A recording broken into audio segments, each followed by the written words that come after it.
Well, I'm here, so it'd be weird if I didn't check out the Chief. Ooh, man. Woo! Not bad, this bike. Impressive. While I got you, please subscribe. It helps a ton, and I have new videos every Friday. I do my best to throw in a bonus trail video as well on Tuesdays, so if you want to see a specific trail in my area, let me know. And if there's a bike you'd like to see on the channel, drop a comment.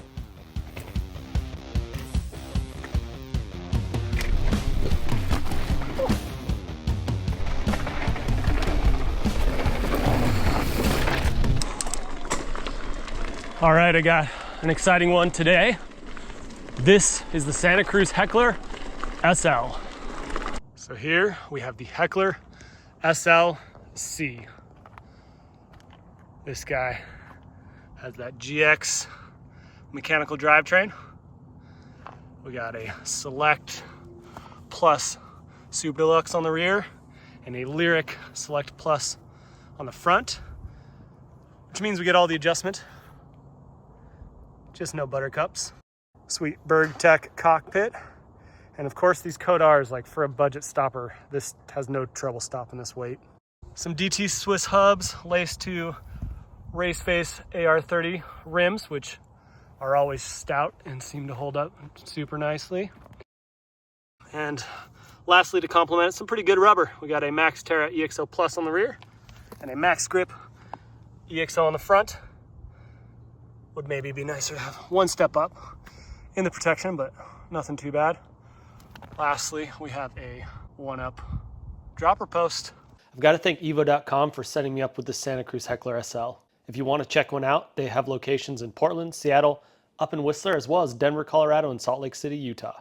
And if you're already sold, check out the links in my description to pick one up. I also have a line on some heavy-duty markdowns, so if you want details on that, message me on Instagram. So I've been riding a lot of these mid-power e-bikes, and they're pretty sweet. That Fuel EXe really opened my eyes as far as how much fun you can have with the assistance. And then I followed that up with the Transition Relay, which has the same motor as this. And you really could feel so much more speed. It was also a mullet like this bike is, but had a little bit more travel than this bike does. So this is a good, kind of right in the middle. EXE had 140 in the back, 150 up front. This has 150 in the back, 160 up front. And then that Relay was kind of a big dog with the, I think it was 170 front and rear. So I'm excited to try something kind of in the middle, but also the one thing I really enjoyed on that Relay was this Fazua drive system. It is noticeably so much more powerful than the TQ motor, which is really cool, and I get the quiet side of it. But this one's funny because it really sounds more like a roof rack on a car. It's just got that whistling wind noise almost. So I don't mind it as much as some of the full power ones I've done, but I would say the TQ system is nice in that it's so quiet. Similar to how I ran the Trek Fuel EXe, the Specialized Levo SL, and the Transition Relay, I'm going to run this thing full power and see how far we can go. I'm also running it on the same route as the Trek and Specialized, so I'll have a good idea for just how far I can go in comparison. All right, so after the first climb and descent, where are we sitting for battery? Looks like we knocked off one light, and we are keeping up with full power e-bike in his mid mode, and we're at full turbo. So we got this real steep road and then a couple more climbs. Let's see how it does. What's up? This is the road the turbo was made for. Yeah, I just used the double tap and it worked. Okay. So did you switch into turbo? Yeah, so that little bit right there. Okay, good to know. All right, so getting to the top of the second climb, and I am now down 2 bars, which just doesn't seem bad. We'll see how things go. All right, quick update. We still have plenty of power, but we did just drop another bar. So we got, oh, might as well keep doing the very difficult. see if we can start from almost stopped. Yep, there we go. So like I was saying, dropped another bar, but still appears to be climbing with plenty of power. All right, and we are at the top of kind of our last climb. There's a little half climb to the car. Whew. Yeah. All right, full send up the hill. Still got 2 bars. I think this is gonna, oh, it does not seem to allow me to use the boost feature anymore. I wasn't totally sure how that worked, but it seemed like I could double tap the ring and it gave me a little extra, and it's not gonna do that. Woo! So yeah, that was where the Fuel EXe died, and we still got 2 bars. Pretty impressed. I just went red on the last one. And the full power one is in the red now too. So now we're gonna hop into these switchbacks. Woo! I don't know if I had too much speed or what, but that was close. Let's take this harder one with a little more finesse. Getting wide. Whew. Yeah, e-bikes definitely make it a little bit harder around these switchbacks. All right, so for attempt 2, I just turn the power down slightly. See if that helps. 3, still with the power down slightly. Whew. Whew. Oh. Well, this one seems to want to do it.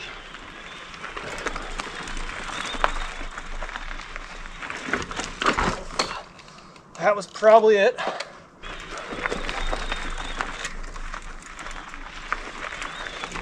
There we go.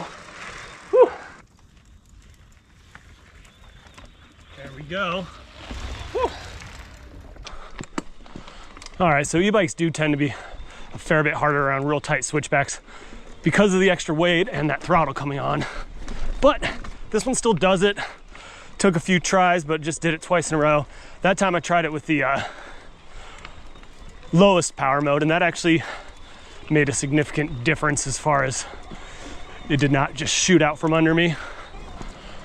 So at the end of the day, how does the Heckler SL climb? Well, I gotta say I'm really impressed with the motor and battery. First off, I ran this thing with a full power e-bike and had more battery at the end than he did, and he ran his mostly in the mid except for when it got real steep and was struggling. So yeah, I'm very impressed with how well this keeps up with those full power e-bikes.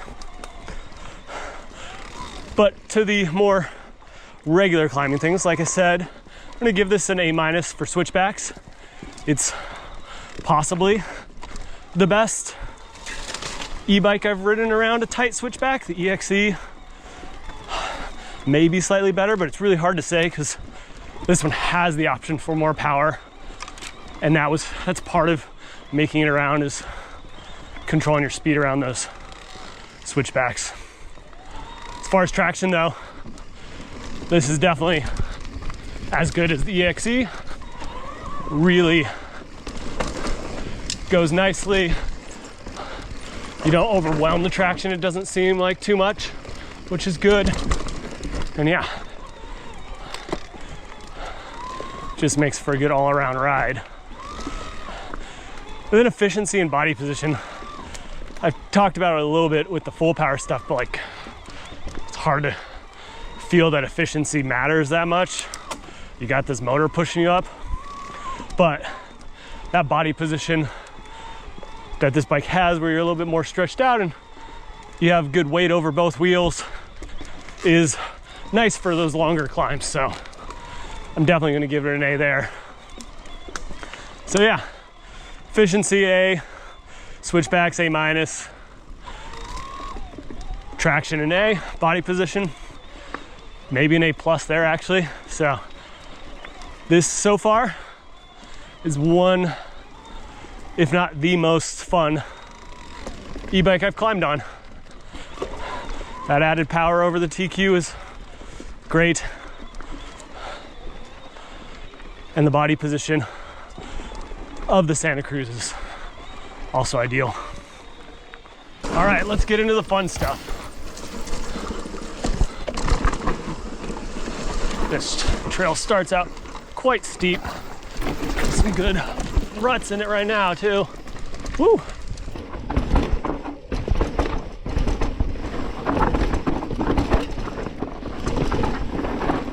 And the way this thing powers around these corners is just uncanny. Like, it still moves more similar to a regular bike, but that traction is very much like a full powered e-bike.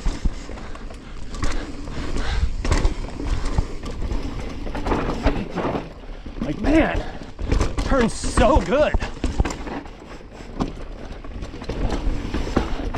And it just accelerates out of the turns without me pedaling, which is a little scary, but really sweet.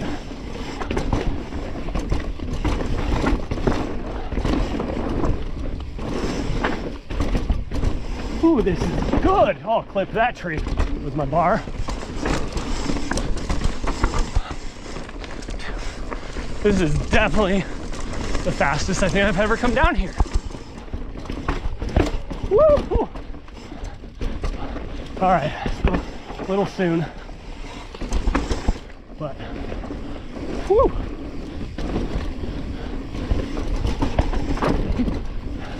Just like that, holds so good through there.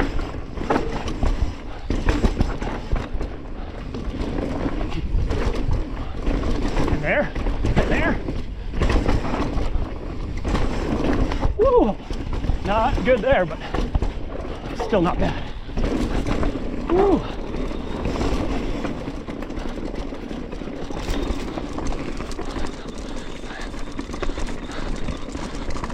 Ooh.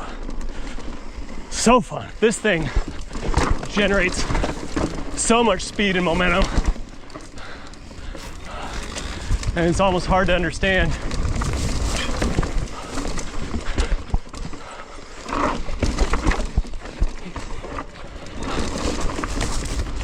Whew, yeah. All right, so should be good. Oh yeah.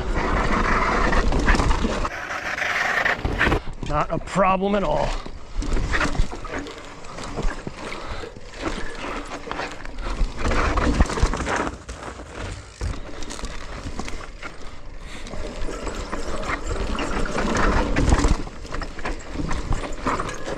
This is probably the hardest section with the added weight of the e-bike. And yeah, not quite. So this line isn't easy really on any bike. So with the added mass of the e-bike, it's definitely something that's a bit harder to navigate. Woo! Did it kinda.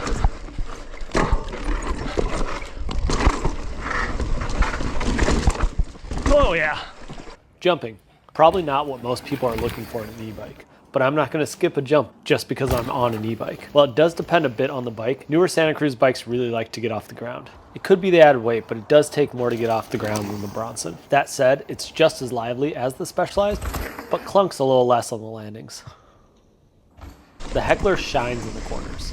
The mixed wheels and low center of mass provide endless traction. This may not allow you to slide as easy, but even at 30 plus PSI, you can fold the rear tire in a berm. That's always a cool feeling, and a heavier duty tire may help, but it doesn't change the fact that this is a corner destroyer.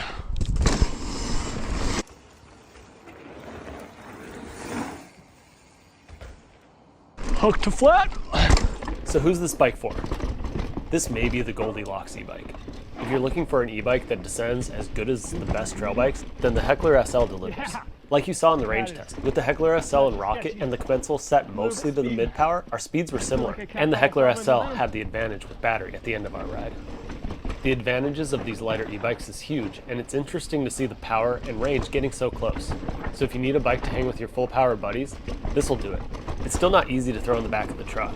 For the money, I'd go for this or the new Stout build all day. With the 38 up front and X2 out back, that bike would be unstoppable. However, depending on your terrain, the lighter builds are great, and the value is there if you can find a 2024 model. Hit me up for details on Instagram and follow along there for monthly giveaways. Definitely feel like for a bike this capable, the Lyric maybe not quite enough, but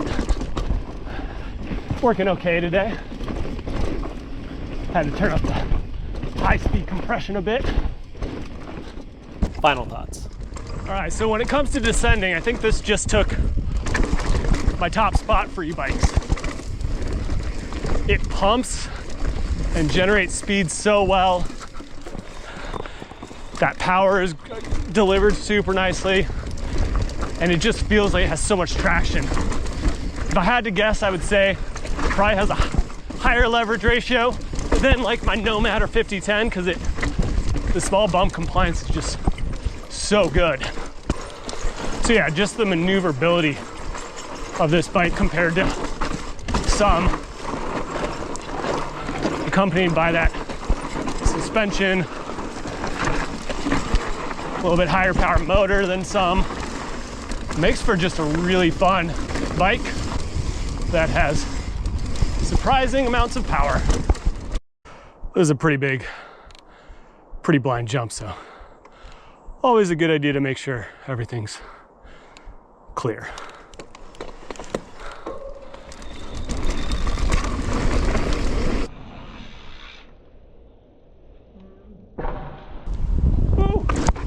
Whoa! That was big. That was so sick. That was big. Oh wow. Love it. Thanks for watching. Please subscribe. And if you need anything for yourself or your ride, by clicking the links in the description, you can help keep the reviews coming. New videos drop every Friday with bonus videos on Tuesday. See you next week. One of my favorite sections. Oh yeah. Did that pretty okay.